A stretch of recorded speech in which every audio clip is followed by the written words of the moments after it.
I'm Juanita Copeland, and you are in the world-famous Sound Emporium studios. We are Nashville's oldest commercial recording facility.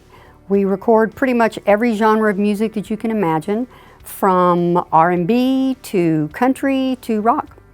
Everything from Alan Jackson's Don't Rock the Jukebox. Taylor Swift did her first 2.5 records here. Kenny Chesney has done almost all of his records here. We've had Pharrell Williams working on his latest project here. Alabama Shakes won, I think, 6 Grammys from Sound and Color, which was done here. Jason Isbell won 2 for Something More Than Free. Casey Musgraves won Album of the Year last year for the Grammys. We're not really for any particular genre. The thing about Nashville is we have something unique that LA, New York, and Atlanta doesn't have. We have musicians this is their life. They can go into the control room and hear a song one time and come out here and record it in no time flat. And it is professional, and our demos in Nashville are of the quality to be released. And I've had clients tell me that over and over and over, and it doesn't matter if you're rock, pop, R&B, hip hop, it doesn't matter. Where we've gotten our longevity is that we don't just treat people like clients, they're studio family to us. And that's the one lesson I learned the day I walked in the door in 1995, is that they can choose to record anywhere. You have to make a place that feeds their soul. You have to make a place that the vibe of this room has to speak to them.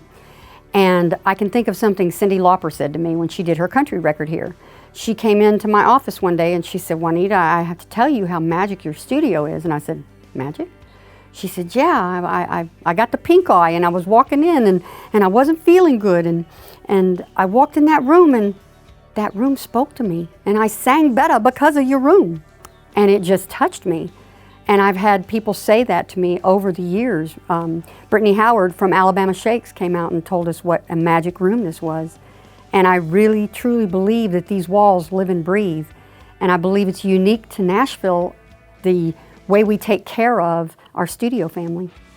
And also, something very important, in a studio, time is money. And if you have musicians who can run through 4 songs in a 3-hour session, that's money. I think our legacy started with Cowboy Jack Clement. Cowboy Jack Clement worked at Sun Records and Sun Studios in Memphis, and he worked for the world-famous Sam Phillips.